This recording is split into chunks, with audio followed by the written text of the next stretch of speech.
Hi, I'm Jenna, And I'm Dom, and we're both award-winning journalists. who've recently been laid off. Our industry is experiencing a seismic shift, and it's shed a lot of really good journalists. So, where does that leave us? Well, we're definitely laid off.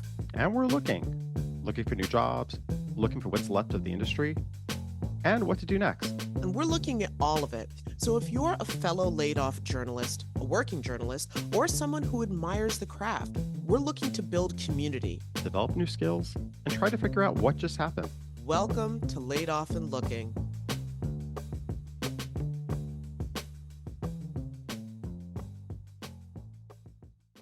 Hi, Dominic. Hi, Jenna. How you doing? I am doing good. How about you? I'm hanging in, it's been a time, but I'm hanging in. Yeah, I know. I know we check in every day and we're just like, yeah, getting along. Well, there's days, there's good days and there's bad days. Like this is, Yeah. unemployment Is sucks. So is today a good day or a bad day? Because I feel like yesterday was a tough day, Yeah, yesterday was definitely a tough day. Definitely got the wind knocked out of me yesterday. Not anything specific happened. Um, just I guess taking in the totality of the situation. Yeah, Yeah, that was like same. a lot to absorb. But yeah, today's a much better day, I definitely had a good night's sleep, drank a lot of water, did some meditating, did some yoga, and definitely have been downing the ashwagandha root. So all of those things together, today is a much better day. I went to go see Legend last night.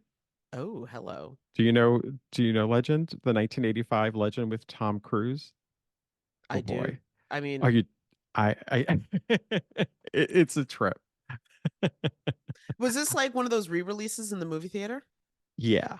Yeah, they were doing like a little I guess they sort of have what do they call it? It was basically you get to decide, the audience gets to decide whether it's a Wait, classic. a It's choose your own adventure movie? well, what happens to it afterwards? I guess it's a movie theater here in Brooklyn called Nighthawk. And Okay. I always go to them or I go to Alamo Draft House and it's basically you get to choose whether it's a masterpiece that should be remembered or if it's something that should be forgotten. And at the end, we all had to vote for it. And I voted to keep it as a masterpiece. Okay. It's entertaining. It sounds It's it. yeah, I did. So I never yeah. So it's fun seeing that in the movie theater. So yeah, it's been I know it's been a you got to do some stuff to sort of make sure mentally we Yes. still are keeping ourselves sane. Yes. Yes. I thoroughly agree with that. Keeping your sanity is definitely the name of the game here. Yes. Well, we have some headlines for this week. Yes. Yes. It's been a week of, well, I mean, it's always, I say that every week. Oh, it's been a week of headlines. Every week's a I week of headlines. and there's always something different going on in terms of this is not so much about layoffs, but I guess more so about what's happening within the industry, Yes. right? Yes.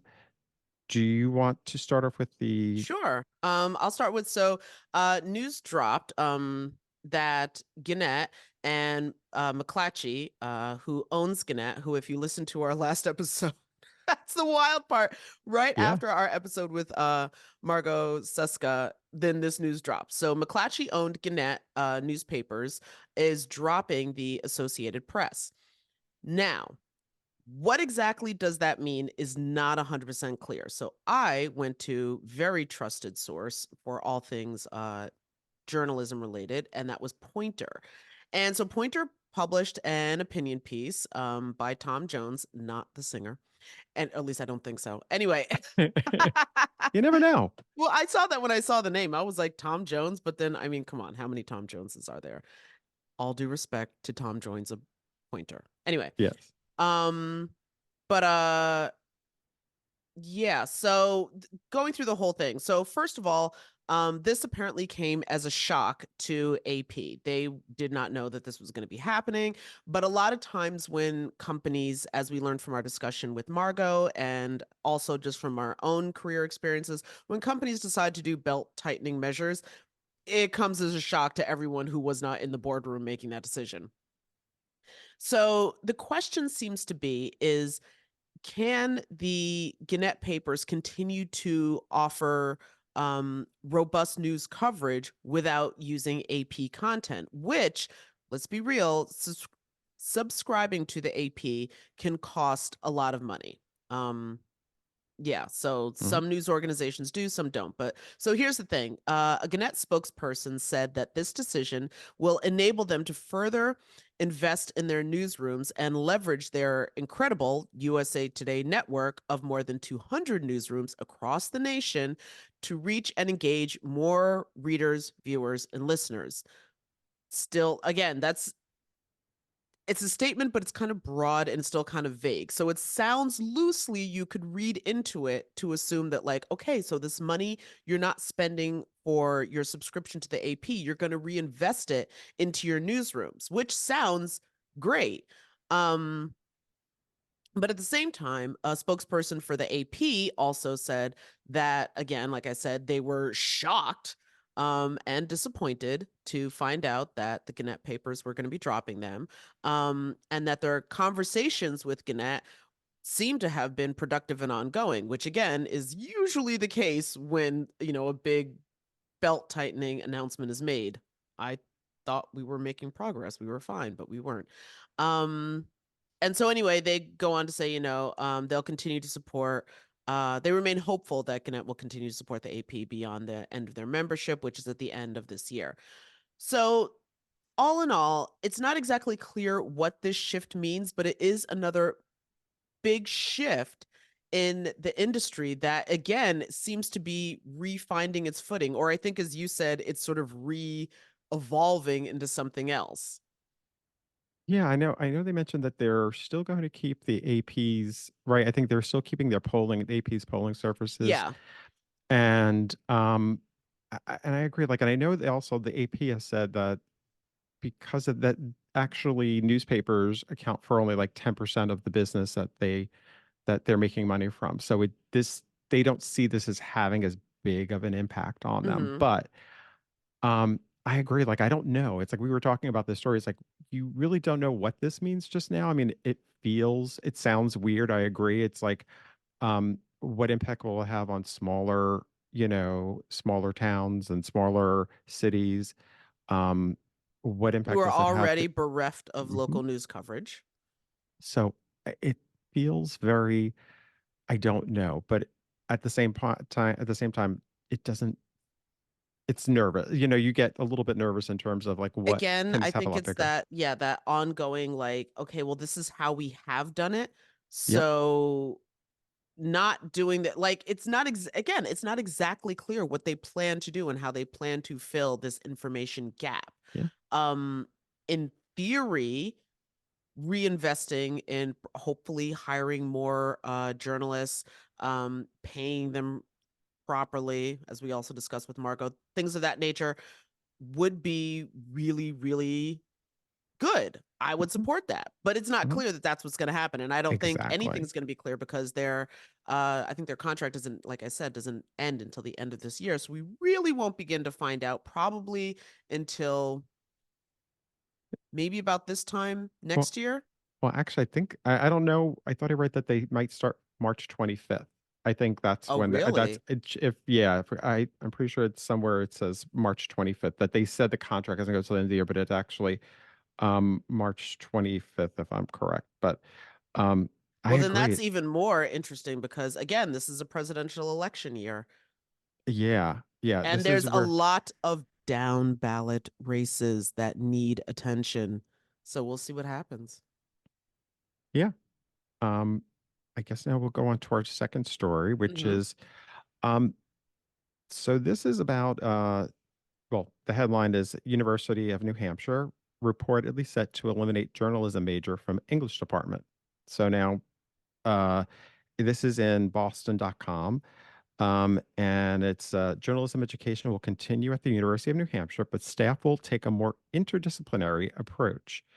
Um, this was first reported, they mentioned here in the Boston Globe, and they talked to the College of, well, it's a College of Liberal Arts Dean Michelle Dillon told the paper that the University of New Hampshire is restructuring and reimagining how it handles journalism education. So basically what they were doing before was journalism was part of, the English department, and it was mostly focusing on writing Of course. and as a major. So students who are still part of it right now are still going to be they can still have they can still go for their degree right now, but then I think they say in 2025 is when they're looking to start the new major will have to go through the university's curriculum review, and we expect it to be ready for the 2025-26 academic year.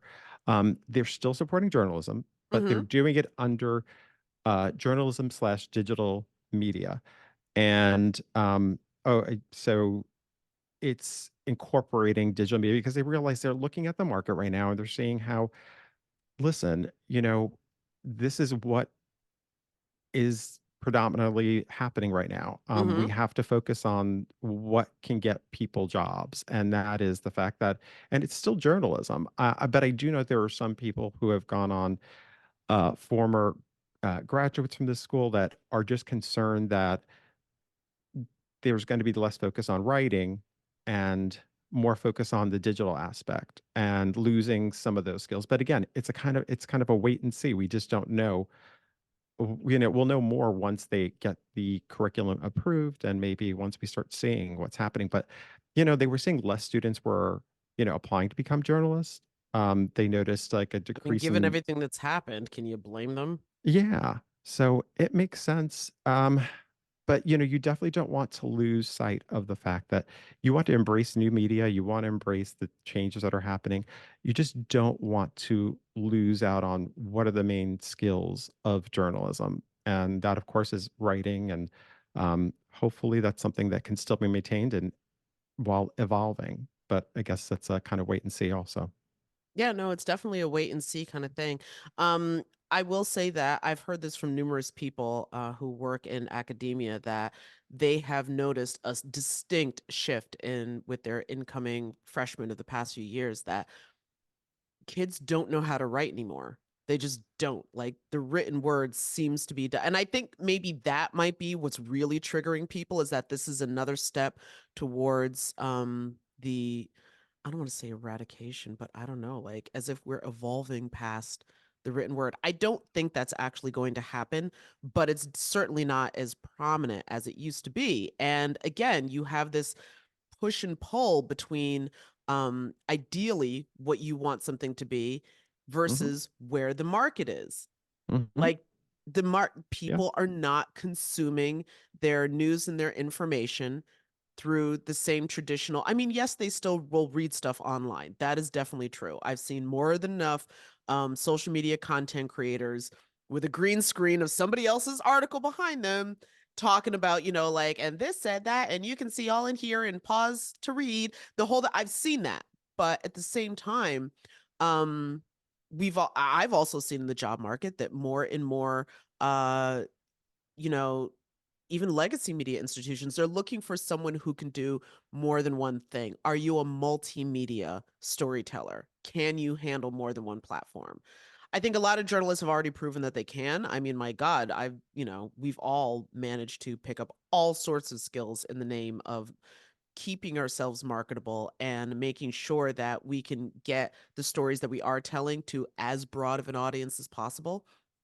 But I guess what I'm saying is that I understand why this is triggering, but I also understand that if you're really going to be a J school, it's not enough to just teach the kids how to do journalism. You got to teach them how to be able to survive the business. Yeah. Totally agree. It's my long-winded explanation. Well, so I guess now we turn our sights to our interview with Victor Pickard. Oh, speaking Um, of a professor, I know.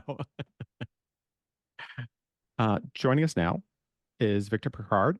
Uh, Victor is a professor of media policy and political economy at the University of Pennsylvania, and he is also the author of Democracy Without Journalism: Confronting the Misinformation Society. Victor, welcome. Thank you for joining us. Thank you so much for having me. Absolutely. Now I want to start off with, because what really brought you onto my radar was I saw an interview that you had done with another journalist, and I believe you used the quote, "Capitalism and journalism was always a match made in hell." And given Dom and I, our current circumstances, I was like, okay, that's somebody I need to talk to. So just tell us a little bit about what exactly you meant by that. Sure. So I did say that. It is a very dramatic statement.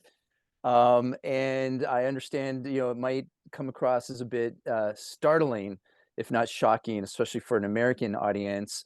But what I was really trying to do is draw attention to this relationship between journalism and capitalism, which is something that, to the extent that we think about it at all, which I don't think we actually do think much about it, we would generally see it as just the natural order of things. And I'm really trying to underscore in all of my work that the media system we've come to inherit here in the United States was not inevitable. It's not natural. It didn't have to be this way.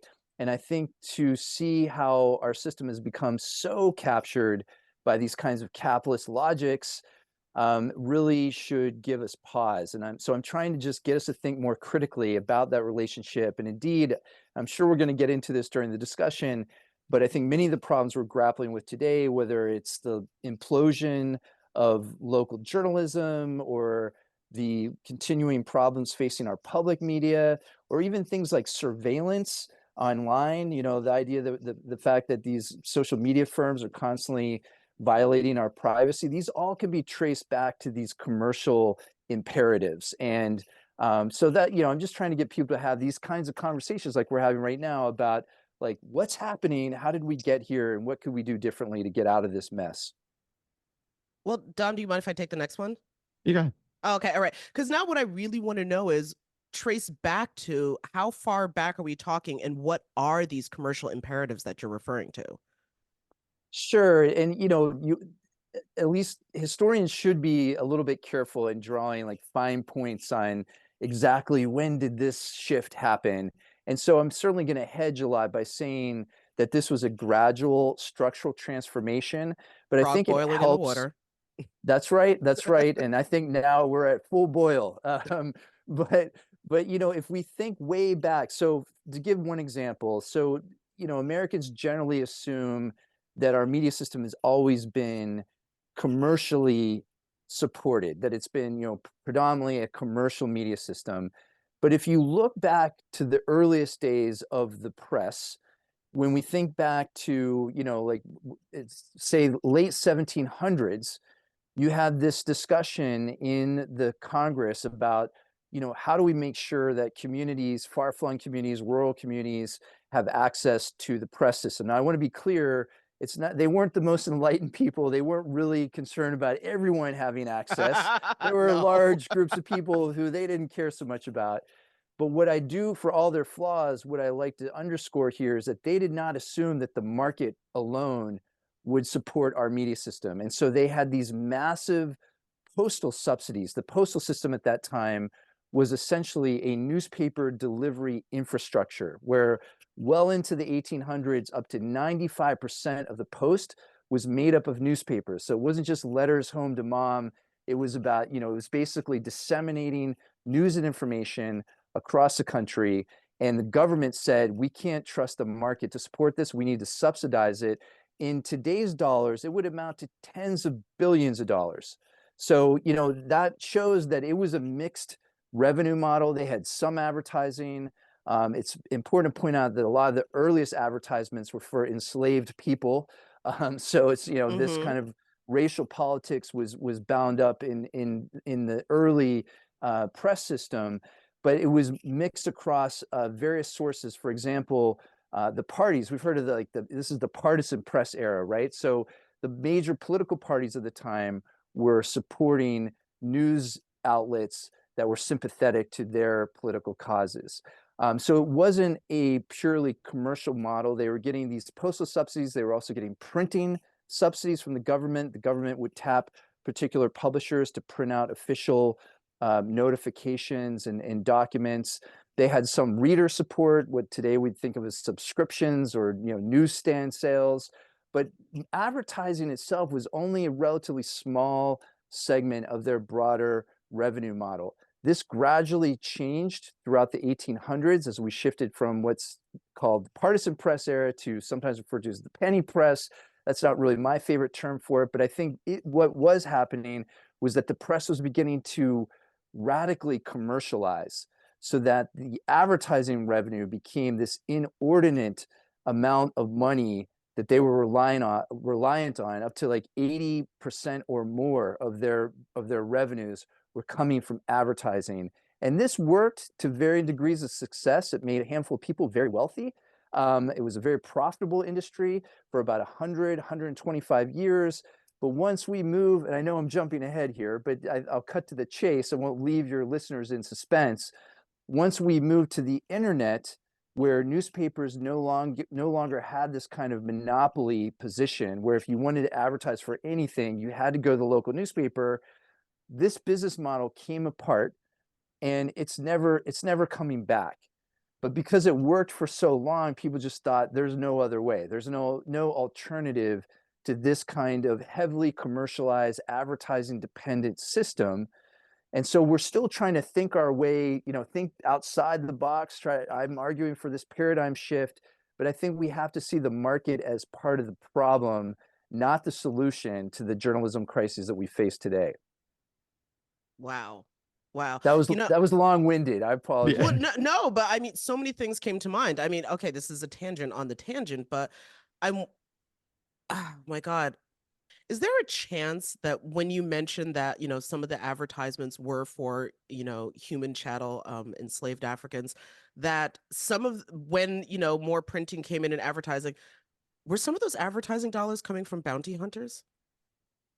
They probably were. I wouldn't have, numbers for you, but yeah, I wouldn't be I realize that's surprised. something that hasn't been, it just dawned on me for anyway. All right. Dom, Yeah, you're up. certainly like runaway. Yeah, definitely. I mean, Yeah. yes. Yeah, exactly. Yeah, I mean, I'm Jesus sure there were. Christ. Okay. Yeah, and that's a Dom, you part have of our history. It's like when I try to denaturalize the system that we have today, yeah. it's really important to trace back, this kind of white supremacist political project was very much bound up in the early press. And even as much as we mourn the loss of local journalism, and I think we should for many reasons, we also have to be very clear-eyed about the unsavory history. And oftentimes even these family-owned newspapers that we often romanticize, these were local elites. These were, they were doing their own bad things in many cases. So that doesn't mean, I mean, I guess this leads me to say that from, as this old model crumbles, we should dare to imagine something better coming out of the ashes. Like, we don't have to romanticize what we once had to try to imagine something better in the future. I'm all about that.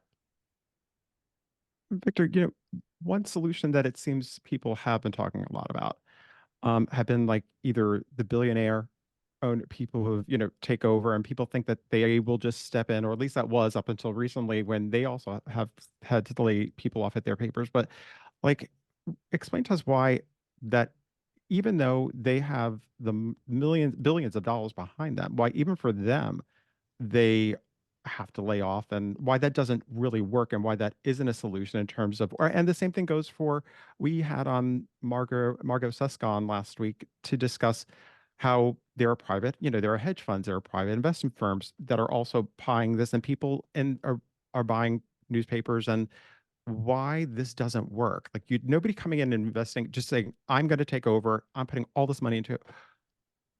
Maybe at first blush, people think that's the solution because, oh, good, finally somebody else can handle this, handle all the losses. But why is that not the solution? Yeah, excellent question. And Margot has a new book out that really gets to the bottom of, especially the hedge funds and the private equity firms that are swooping in. But that alone should give us pause when basically all smart capitalists are vacating, are retreating from the field, except for the hedge funds, the private equity firms, and a handful of billionaires, sometimes referred to as benevolent billionaires, which of course begs the observation that they're not always so benevolent, and at the very least they might have short attention spans, and they might suffer sticker shock as well when they are losing tens of millions of dollars a year to try to prop up their pet projects, as we see with Jeff Bezos and the Washington Post. So, I think this should give us pause about who is actually seeing any future, any potential profitability in the newspaper industry in particular. And, we spend so much time talking about the newspaper industry, but there's a reason for that, I think, that goes beyond nostalgia. And it is for the simple fact that even in its beleaguered state, the newspaper industry is still producing most original news and Mm-hmm. information that permeates throughout our entire news media ecosystem. So, even if we're gleaning our information, and in most cases we are from places like, social media feeds and other outlets, it still traces back to this dying industry. And it's these reporters who are introducing new facts, new information into our social worlds, and those are the jobs that are disappearing. So that's really about why we talk so much about the newspaper industry. And it really seems like we're at a point of no return for the entire industry. And as you both know, it's not just the newspaper industry, it's all the digital startups. We were just talking earlier about, I guess, Deadspin just laid off Mm-hmm. a bunch of people Mhm. today. I hadn't even read that yet. No, the news Um, is coming so fast and furious, it's head spinning. yeah, but I think all these data points are showing us that there really isn't a profitable model for many kinds of journalism. I won't say all kinds, but many kinds, especially the kinds that we know democracy requires, like local journalism, coverage of the city hall, coverage of the school board, coverage of a state legislature tends not to be the sexiest news stories. It's not clickbait, it's not selling advertising, but it's precisely that kind of journalism that we need for democracy to survive, and that's what's disappearing. Well, I But do you're want. right. What? Go Oh, ahead. sorry. What I was just going to ask is um, that also can depend on where you are in the country, because Dom and I are based in the New York City area. And of course, just because of the nature of New York City, our local city politics, even our state politics, I feel like it gets much more attention than if you were in, say, a Kansas or in a Missouri or something. Not to pick on the Midwest, but I'm just saying that there isn't the gravitational pull that you have in terms of attention and eyeballs as you have in New York City, or maybe in a DC or something like that. That's true. And when we talk about these expanding news deserts, where often we look at those maps, I mean, a lot of them are in rural areas and outside the coast. Although I think arguably a lot of people would say even in New York City, there's not enough local, like actual local coverage as there Mm-hmm. should be. But definitely, once you get outside the major cities, it's a huge problem. Although I think it's important to point out that news deserts, as worsening as this problem is by the day, I think we could argue that there have always been news deserts, especially for communities of color. Like there have always been entire groups of people that have been disenfranchised from this commercial media system, largely because advertisers don't see them as being profitable audiences in some cases. But that's what happens. Going back to your earlier question about those commercial imperatives, if it's profit above all else, and if the main part of that business model is to deliver eyeballs, to capture audiences and sell them to advertisers, like that's going to create various kinds of redlining, various kinds of media market censorship. So, I think these are all systemic problems that are now kind of blowing up, but they've always been there. Um, Oh, I forgot my question now, oh, Jenna. Sorry. sorry. I Yeah. hope I'm not depressing you guys too much. No. We're already No. laid off, dude. We've hit rock bottom. Well, one of the things that I found so interesting in some of the articles that I had been reading about you was your suggestions of how we can fix it. And I guess as a journalist, I'm a little bit wary of the idea of introducing government into news media. Yeah, that's completely understandable. And you wouldn't be surprised for me to say that this concern invariably comes up in these discussions, especially when I'm floating some of my more radical utopian ideas about creating public media centers across the country. But I do think, I mean, going back to what I said earlier about the postal subsidies, media subsidies are as American as apple pie, and this idea that government isn't involved in our media system is a libertarian fantasy, right? I think government is always involved in our news and information systems. It's a question of how it should be involved. Should it be there to facilitate profits to a handful of investors and media owners and advertisers, or should it be there to help guarantee a baseline level of news and information for all members of society? And in my radical, which I don't think is really that radical, I think it goes back to what we all learn in school, that democracy requires a free and by implication a functional press system.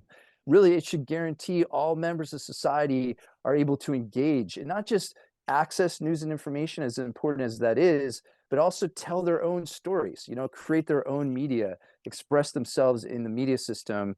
And I think all these things are ideals worth fighting for, that we're not going to get there if we think a handful of billionaires can somehow save the day, or even looking at some of the foundations which are beginning to really funnel desperately needed money into local journalism. And I think that's actually a sign of hope, but that's not enough, right? And I think that we, like any kind of systemic fix to this problem, is going to involve massive public subsidies. We just have to make sure that it's from the ground up, right? It's a grassroots process, and it's not just simply someone up on high, funneling money to their preferred outlets. It's got to be content and ideologically neutral across the board.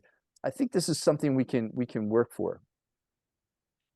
Interesting enough. I mean, because it feels like our news has become, in many ways, has become so divisive and it's become so polarized.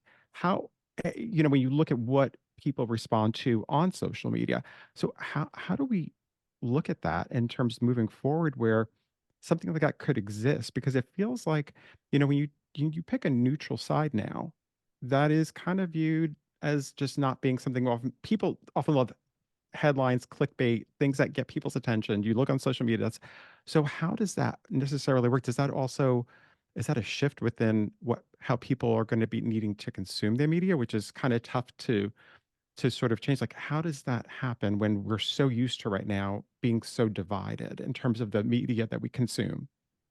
Yeah, it's excellent and daunting question. I don't have an easy answer for that one, but I'll do my best. I mean, I do think that what you just described sounds a little bit more like a demand side problem, and I do think there are demand side problems. We have to make sure that it's not like we can just build something and people will come to it. We have to make sure that it engages diverse communities and it reaches communities where they are, at least meets them part of the way there. Um, but at the same time, I do see this as primarily a supply side problem, in that, we all know there's tons of commentary out there, and the casual observers often think, we have more information at our fingertips than ever before, but it's not actual journalism, right? It's not people actually Mhm. digging up new information and really confronting social problems. And also, it's not just about information, but it's about creating solidarities. It's about creating communities. It's about collective action problems. When we think of things like the climate crisis, like these are things that as a society we're going to have to grapple with, and see all of ourselves as a community having much at stake in having a viable news and information system. So, I do think that if we are producing it, it will filter out through the media ecosystem. And in my, the crazy utopian ideas that I throw out there. So if we had these public media centers, for example, in every community across the country, those would be public, not just in name, but actually owned and controlled by local communities. So, there would be this constant dialogue between the journalists and the communities themselves. And so I Mhm. see that as a way to build trust over time. Okay, well then I have to ask, especially considering Dom and myself, but definitely myself, most of my background has been with public media. So don't we already have that? Or do we not? Is public media not hitting that mark? Or is it the business model that it works with right now? I mean, what's the difference between the public media that you're talking about and when we hear public media, what so many of us automatically go to: public radio, public television. What's the difference? Yeah, so all those things you just said are all true. Okay, so I'll tease them apart a little bit. But first of all, so I do, when I'm thinking about this future public media system, ideally I would like to build on those public media infrastructures that we already have, that we already enjoy. I think they do a lot of good work. And that's something that we can try to build on, but we'll have to repurpose and restructure. But I also think, and Jenna, you were noting this, that there are problems, very serious systemic problems inherent to the particular kind of public media system we have here in the US, which really is kind of a misnomer. It's not truly public, or at best, it's sort of a hybrid. It only gets a small, or a relatively small amount of its revenue from public subsidies. A lot of its money is coming from private capital, from individual donors, from foundations, even from corporations. And I think that gets at the business model problems that you mentioned. Like, I think we need to change that. I mean, it starts to defeat the purpose of a public media system if you're reliant on corporate sponsorship, right? Like, that's not what a public media system. The public media system was supposed to provide an alternative to these commercial logics that we were talking about earlier, where there shouldn't be a concern about generating advertising revenue or reaching particular audiences, making sure that that these corporations are happy and reaching the audiences of their choice. So I do think we need to move away from that. And if we look internationally, and you've probably seen these graphs before, where the US is almost literally off the chart for how little we allocate towards our public broadcasting system per person per year. It's about $1.40 at the federal level. According to this year's budget, we've now inched up to about $1.58. And that is, like, compare that to the Brits, who spend about $100 a year per person for the BBC, or the Nordic countries spending far more than that. And it shows in the robustness of their public media systems that really can serve as a kind of social safety net when the commercial system fails. They're there to cover some of the important stories. So I think that's something that can be an aspiration. Even just to rise up to global norms would translate to tens of billions of dollars for our public broadcasting system if we were to live up to those benchmarks. There are some people who will say, though, listen, if you're an outlet, you should be able to make it on your own. And look at the New York Times as an example, due to their subscription services. And I think others have tried that. But yet, why is it that so few? I mean, I really don't believe that so many people we're inundated with subscription services, and it's so difficult to have smaller ones get recognized. But I mean, so how does something explain a little bit, I guess, like why the Times is so successful with what they're doing, and why at the same point it's so difficult for smaller or even other large entities to sort of carve out that space? Yeah, I mean, the New York Times is really in a category of its own for many reasons, but according to their business model, they're really one of the only newspapers that can sustain itself on that sort of paywall digital subscription model. And there's a number of reasons for it. I mean, they've been very crafty with, funneling people in through games and recipes and what have you. But the most important fact, or the difference here with the New York Times, is that it's not only a national newspaper, it's an international newspaper. It already had a massive audience. So if you have just a percentage of your readers willing to pay for their subscription, for their print media, then that's going to translate into a viable model that doesn't rely so much on advertising. It's work, I used to say it also worked for the Washington Post and it worked for the Wall Street Journal, but both those papers have had recent layoffs. And even, I don't know if it's always going to work for the New York Times. It might work for niche outlets, if you get small, and we're seeing some of these outlets pop up just in, recent months that are quite exciting. But they generally are going to be able to focus on, relatively narrow issue areas that they have a readership that's very excited about those issues. These aren't going to be the outlets that are covering what's happening down at the local school board. Those are, those kinds of stories just aren't going to get picked up by these models. So I keep coming back to that argument that there really is no commercial future for a lot of the news and information that we need.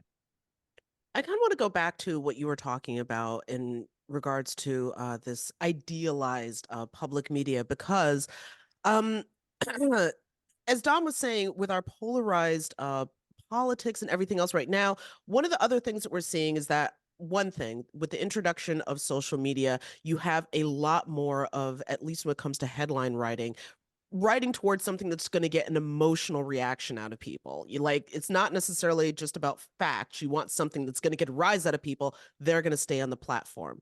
And then also with the so much more editorial, at least, content out there, a lot more people are having difficulty differentiating between, as you were saying, actual reporting and journalism and analysis and opinion. It's just all one giant mess of noise for a lot of people. So if that's the direction that we're going to go in, it almost seems like this requires a, I hate to say re-education, but sort of like re-alchemating people to what it is that they should be expecting from their local newspaper or their local public radio station or something along those lines. Yeah, you're absolutely right. I mean, that it's going to have to be a process where, it's another one of those things where I try to remind us that, audiences are not just created, out of the air. They're cultivated over time. And if it's based on this dialogue. So to give you one example, so back in the bad old days of the 1970s, 1980s, when broadcasters, radio broadcasters, had to do this thing called ascertainment, where they had to go into local communities in order to hold on to their monopolistic use of the public airwaves, their licenses. They had to go into local communities and canvass them to find out what did those communities want to hear and see on the public airwaves, and in order for them to hold on to these licenses. And so that's just one, that was a policy that was thrown out during the Reagan administration, but it was this, way of making sure that media outlets stayed in contact and dialogue with the communities that they purportedly served. And I do think that, if we start really trying to cultivate those relationships where, people won't just be looking for the most, sensationalistic headline, but they will be able to say, like, no, what's happening in our own backyard is actually quite important. Or there's this toxic dump, a few blocks away. I want to know more about that. Who's responsible for that? What are the health effects on that? Or where can I vote? Or is it safe to go outside during a pandemic? Some of these things are life and death issues. And I do think people care about that, not just celebrity gossip. Although, there can always be a fair amount of celebrity gossip too. That's important. But yeah, so I don't think it's inevitable that that's what audiences will always want to consume. All right. Well, one of the other things that I had considered was the idea that because journalism being enshrined in the First Amendment of the Constitution has always been with us, that it's something that I think perhaps the public just assumes that it always will be. I mean, Dom and I obviously are going to be much more sensitive to the headlines of, Vice closing down and Deadspin being gone and this one laying off this percentage of journalism, blah, blah, blah. But for other people, I'm still able to get, some stories here. CNN, for example, is still on the air. So is there a false assumption that this is something that's just always going to be there and be available? And will people not realize we didn't know what we had until it was gone? Yes, unfortunately, I think you're absolutely right about people taking it for granted. And even though we do learn in school that democracy requires a press, we rarely have conversations throughout society about, what are, like the press doesn't just happen, doesn't fall from the sky. It's something that, basically we create through policies, right? As a society, at least according to democratic theory, we're supposed to be deliberating over these issues and designing media institutions and systems and infrastructures that serve democratic society. And I do think if we can raise awareness about this, and it's also, I think people feel generally disempowered, right? They feel like there's nothing we can do about this. It's a shame, but this local newspaper is no longer profitable, so it's just going to have to close shop. And We would never say that about our local public school, right? I mean, public schools have plenty of problems, but I don't think we would say, oh, it's no longer profitable. So now the people living in that community don't have the right to a public education.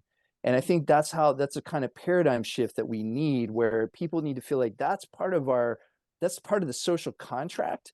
And, we have a say in this, or something we can do about it. And just because the market isn't supporting our local newspaper or the media that we need, doesn't mean we should just let it wither away. And I'm cautiously optimistic. I mean, now that I've been working on this issue for a couple decades, I have seen this, I've seen baby steps, at least, in the direction of, people are waking up. They actually do care about their media. I mean, we have survey data showing, even among political conservatives who might hate the media, when you talk to them about their local media institutions, they actually have warm, fuzzy feelings. And this is true for conservatives and liberals alike. They feel strongly about their local media institutions. So I think there are leverage points we could try to use to, get people to think this is a problem. We've got to fix this. Yeah, but what about, Jen and I were just talking earlier about, I saw there was something online regarding, it was a Reuters study and looking at how Gen Z is consuming their media and how they want to, I guess, consume their media. And a big part of it was just talking about how, they don't want to see media consumed the same way we've been doing for so many years. They want more transparency. They want more in terms of, I guess, just a certain type of less neutrality, more. How does that?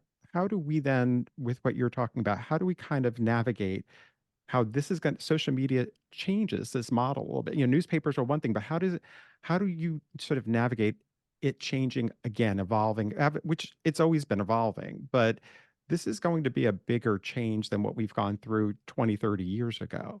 So how do you Yeah. Yeah, look at it's not that and just how? platform, it's Oh, right. editorial now that they want to change. Yeah, exactly. I mean, so we are in a very different media environment, and yet some of our needs are still the same. All societies have certain critical communication needs that need to be met. But how we're consuming media is changing. So I do think this is still a problem for policy. But this is a wicked problem. And I wish, I wish I had this magic wand where I could just make the platforms do this. We need to find ways where we can compel them to platform reliable news and information in their feeds. And right now they're doing the opposite. They're Mhm. moving away. They're starting to move away entirely from amplifying news and like news media, professional news media. And there's all kinds of reasons for that, but we need to compel them to, algorithmically, uh, you know, platform reliable news and information. Now, there's always going to be debate about what is reliable news and information, but let's have that debate. Like that. Let's have a vibrant discussion about that. But I do think that right now, and again, it's largely because of these commercial imperatives, right? That's not, they're trying Mhm. to keep eyeballs glued to various screens. They don't care about informing us. They don't care about democracy, and I mean, that's how they're wired, right? They're not bad people, bad institutions, but they're commercial entities. And so, they have a fiduciary duty to maximize their profits, and that's what they're going to do. So we have to find, that's the role of policy, to try to make sure that they do things that are good for all of society and not just for their bottom lines. Well, Professor, before we let you go, one of the questions that we always try to ask our guests is how did you become, I guess in your case, would be a professor of journalism, or media studies, but how did you come to this? Like, everybody's got a different path that led them to feeling as though something related to journalism was their calling. So, just out of curiosity, do you mind sharing with us what was yours?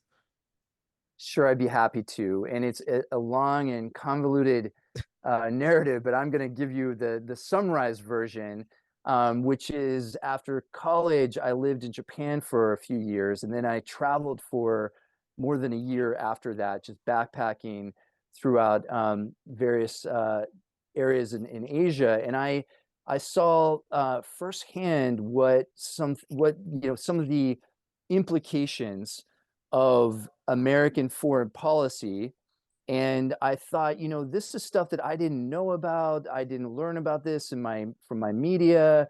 What's American media doing? And this led me down this path to realize that whatever your first issue is, whether it's the climate crisis or mass incarceration and growing inequality, your second issue really does need to be about the media, because you're not going to get very far on your first issue if you don't have a media system that's conducive, that's providing all members of society with the news and information they need to confront these wicked social problems.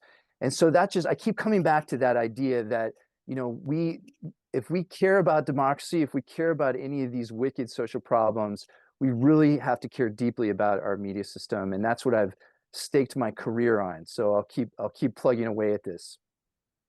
Well, we definitely thank you for that. Yeah, we do, because it's such an important issue that I think a lot of people just don't realize how important it is. Things sort of, get lost, especially online. What's in, it's really difficult for people to understand how important it is when you don't hear the stories that are being told out there from all the different people, all different sides, all different opinions. So thank you for really trying to come up with some type of, solution to this problem. It's a complicated one, but it's one we have to talk about in order to get there.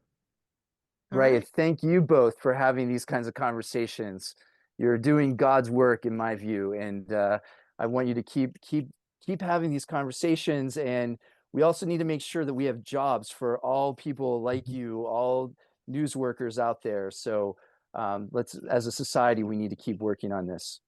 Absolutely. All right. Well, Thank you. Professor Victor Pickard, thank you so much for joining us.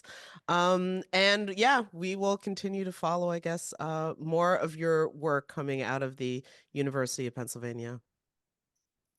Thank you both. Thank you. Okay, so having heard that interview, having done it and then heard it, okay, he put forward so many great ideas. He really did, like really great ideas. I guess the one that I'm a little stuck on is the idea of the government stepping in to uphold journalism. And again, yes, this is a critical part of American democracy. I guess my thing is this: there is so little trust in our government right now. And on top of that, our current Congress, it, there's not a lot of trust. Do you There's not a lot of think? trust in them as a body. There's less trust in a lot of them as individuals. And the ability for our current government as it stands to support a critical eye looking at not only them, but any, like, I mean, for God's sake, Washington is crawling with lobbyists. Like, Yeah. does that mean that, like, for example, articles about, I don't know, like the pharmaceutical industry, like, well, we're gonna, but oh god, that article, it just, because some lobbyist is in somebody's ear just being like, kill the story. I don't know, there's just things that I'm like, would that really work? I think there's a lot to I think it's a great idea. And I I know think he it's a brought great idea. I know he brought up other countries that do this, but it is different here. It's Yeah, and I do think the fact that, I just don't know if you can get all sides to agree. And even with public media unless it's receiving some banning funds. TikTok, Yeah. they can all agree on that. I'm Well, still not stuck on that. Not yeah, because well, I'm not like such a huge fan. I mean, I am on the platform. It's not, it's just because, like, this is the thing that you the guys can all come together on. and that is all. But again, I think that for what he's pitching, I get it. You try to think of what if this is a way of actually trying to, there is an investment within the country in telling, responsible journalism. But I don't know if it's something that could get the support of all sides, because I do think it is divided. I don't And think we're there the same country that, no, yeah. And on no, top of that, to be perfectly honest, because I think we've touched on this before, is that the voices who are able to, because I mean, okay, there was trust But there was also a very limited number of people who were even given the opportunity to be storytellers, to set the tone of what the conversation would be. That has, rightfully so, in my opinion, broadened, but that means that a lot of the not only the status quo, but these systems and levers of power are getting challenged. So I guess what I'm stuck on is that I just don't understand how our government supports that. Yeah, it starts a really good conversation, I think, for us to, but I don't know realistically if it's something that could happen, at least right now. And Mhm. again, you're looking at, this election year, and just the idea of pitching this idea of, I just don't know if that's something that can happen. But again, very interesting. It's somebody tossing out something that, trying to, maybe there's something within that concept that could actually, I just don't know right Which now if, brings us back to our Samantha conversation, is that it's the ripple effect. yeah, Somebody's gotta throw the pebble into yeah, the water and let the ripples go. So I give absolute props for that. yeah, yeah. Because Um, I mean, like, it's very easy to be a critic. It's, much more vulnerable to be like, okay, well, well, what if we try this? it's just like Margot last week, talking about, I think what we're hearing, are just looking at the business model that we have right now for journalism, and Hmm. that it's not working. It's not working in terms of, for the journalists Hmm. being compensated, fairly compensated, for your work. It's not working in terms of all these layoffs that are happening and being able to sustain a living. And it's not working for also the news that, is being put out there, in the sense of, you have a large community that, we've discussed this, like, you have different communities who are not getting the news that they deserve. The stories are not being told. Yeah. So there is a problem that needs to be addressed. And Hmm. it's not really. And so you have some people trying to start a conversation, and hopefully people are listening. And hopefully we're part of this process too, of sharing these stories, because even if we're not saying they're 100% solutions, but at least they are people who are talking and offering up some ideas of what we can do, to change this from getting any worse. You know what this is all making me think of is a lot of the young people. Oh my God, I'm so old. The young when we people, start but when we no. start saying that, I know. but Jenna. but seriously though, like, I hear from a lot of them, and I validate completely a lot of their frustrations around our economy and our society and all of the problems that we've just allowed to fester and stink for decades, because I don't want to deal with that. I understand, but then some of them jump to this, like, burn it down, just burn it all down kind of thing. And I mean, again, I wish more people were paying attention, not only to us, but seriously, to what's happening with journalism, because we are in a place where we are Mhm. having to reimagine how this could work. And there's some ideas that are going to work. There's some ideas that aren't going to work. There's, like, people will coalesce behind maybe something that feels more familiar than they are something that seems way out there that doesn't feel familiar. But my point is that reimagining something or rebirthing something is scary, it is daunting, but it also requires a lot of trial and error. And I guess that's one of the things that's just sort of coming to mind, is that, like, a lot of these kids were like, that's it, burn the whole thing down. A, totally get where you're coming from, but after you burn it down, then what? Right, right.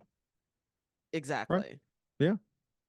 And I think that's what, right now, what we're seeing is, it hasn't been fully burned down, because, but there is, we're seeing an industry that is definitely reeling and trying to figure out, how do you survive it. Hmm. And the people, as we've discussed before too, people who are still in it, who are also nervous and trying to figure out, where do they fit within this new formation of journalism, media, um, and not really being sure, because rebuilding something also takes time. And Hmm. a lot of us, it's great to say, but it's like, takes it it could take years. And what do people do in that meantime? And how do industries move? And because again, this is no matter what people might think, you need journalism. You need the stories. You Exactly. need to hear like this is not, because or else how else do we communicate with one another to know what's happening in our neighborhoods, in our country, in our world? Hmm. Um, and I'm not saying it's all going away, but you know, you don't get to hear some of those stories being told that would otherwise maybe alert you to a problem that's going on. And there's just a lot. So I Hmm. hope again, I hope there's a lot for us to think about what we can do moving forward. So um Absolutely. do we go to our spotlights now? I think we sure do. Spotlight's back. Spotlights. Yay. Yay. I know. Okay. Journalism spotlight. You want to start, Jenna? I will start. Okay, so my spotlight article was a piece that I came across in The Nation by Mark Bayard, and it's not so much an article as much as it is a review of a new book that came out. But here's why it caught my attention. The article's title is Black Punk Means Liberation. And basically, it's a review of this book, Black Punk Now, by Chris Terry and James Spooner. Um, and what I found so fascinating, first of all, another great thing about journalism is that, like book reviews and cetera, things like that, alert you to like, oh, I didn't even Hmm. know that this book exists. Okay. So punk music for a lot of, I think most of America, we associate with working class white kids. And because that's really when like it exploded. And I mean, I'm not a music historian.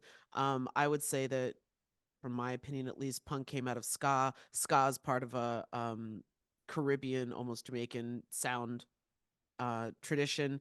Ergo, it's another offshoot of black music. Everything is. But my point, though, is that because it's so associated with working class white subculture, to be a black person within that subculture is like a subculture within a subculture. But it's also it's also about a different way of experiencing or expressing the black experience. And so for myself as a albeit middle class black kid growing up in a predominantly white small town in the Hudson Valley, I definitely gravitated towards, bands like Bad Brains. And because I didn't really see a whole lot of I there were white punk bands for till the end of time, but I didn't really see a whole lot of people who were also like engaging in that same kind of music, which was fun, but it also was a release of anger, and it was a very critical eye a lot of times to the world that we lived in. Um, and you didn't always see that. I mean, you saw it in or especially early hip hop. Like that was one of the things that attracted me to it so much, was that it also had like a punk edge, but Hmm. it anyway.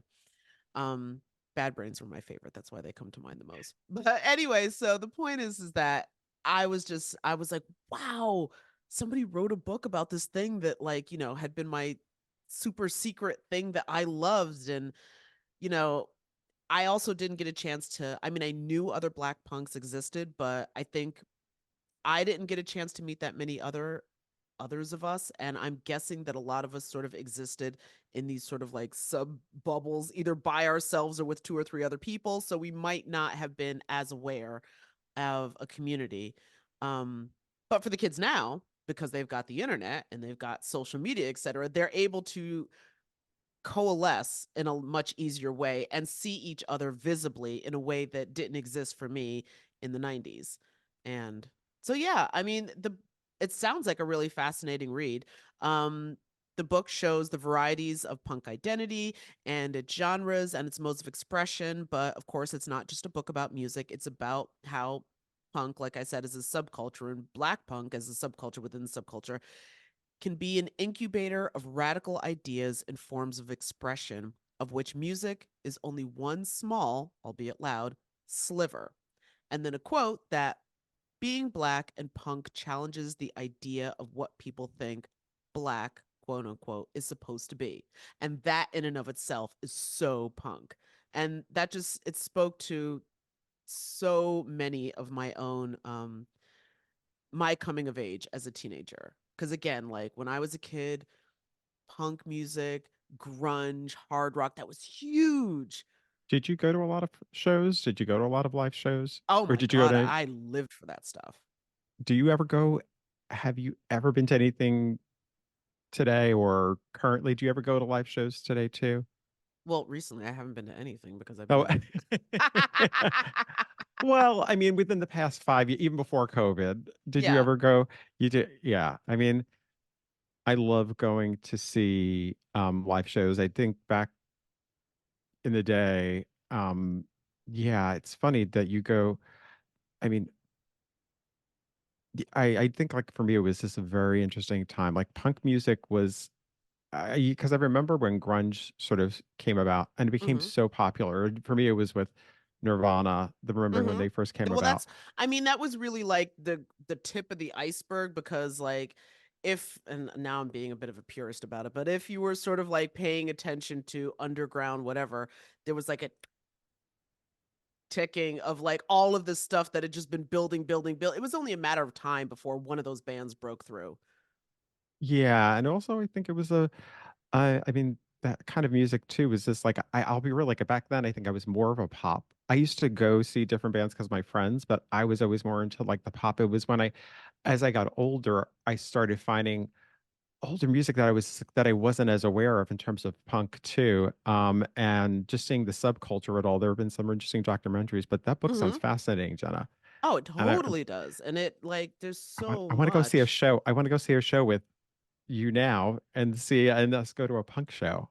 I know a Well, few places. I'm sure you do. I'll say this. Um, I'm trying to think. Most recently, I can't think of anything off the top of my head. But the point is that none of us are as young as we used to be, and so like the last Uh, show that I saw where there was a mosh pit, I it was was gonna say so not what I like. Because again, people are older now, and like I really cannot afford to have you shoving me, and I don't really want to shove you, and like it's not the same thing. it. What you It know, was everything shy of people like stretching before they got in the pit. Like it was just. I I went to go see this band called Amel and the Snippers at Mm, Brooklyn Steel.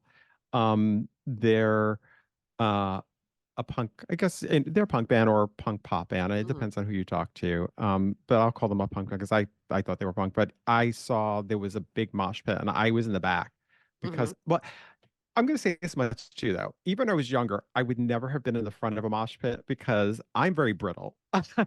I will, I will just disintegrate if I get thrown around. I know that. Like this body cannot sustain anything. So I'm like, I'm very delicate. Okay, so we're gonna have like a side maybe another episode where we can talk in more in depth because I can tell you there's like almost like I don't know, there's the mosh pit and then there's little like rings around it and like in terms Yeah. of safety. I'm dead ass serious.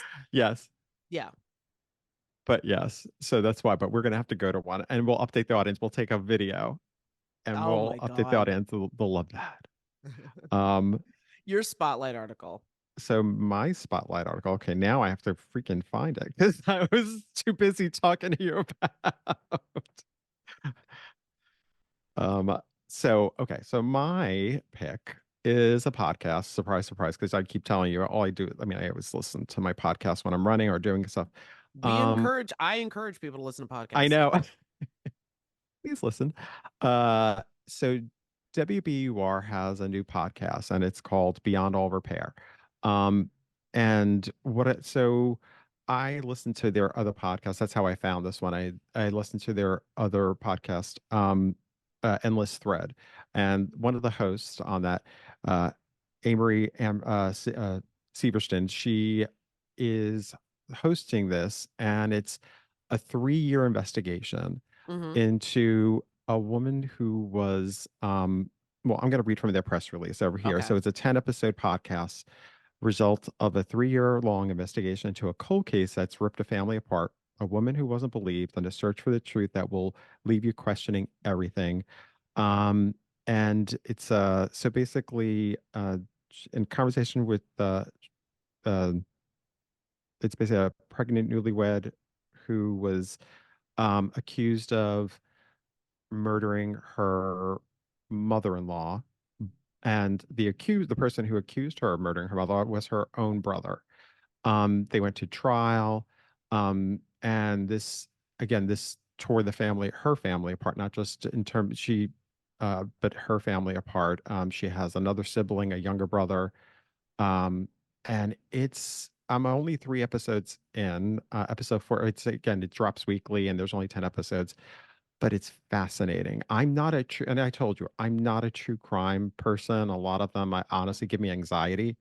Um, but Amory, she really has a way of telling the story that's deep. It goes beyond, it's a lot about this family, the dynamics within the family. And, she even says in there that she went into this not knowing who to believe.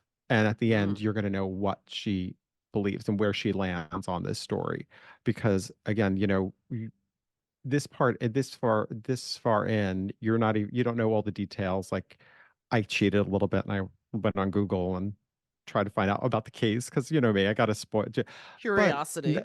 yeah, but at the same point, I am I don't want to say anything to the listeners because maybe that's something that they want to go into. But this story is really fascinating about this case, and I highly recommend it. And I think they just do a great job of telling human stories and kind of meaning like just not just telling the crime aspect and hearing the sensationalism, but it's really about the family and trying to get to the truth. So I highly recommend that. Cool. And yeah, I guess that's it for this week. I think that is it for this week. You, you know what next week is, all right? It's number 10. We did Episode 10. 10. I know. Yay us. Yes, episode 10. So that'll be some what of a surprise. Maybe even to us. Well, listen, because we're gonna go back to our original where we're gonna be having in-depth conversation, you and me. And yeah, I mean, we're not in the same place that we were initially.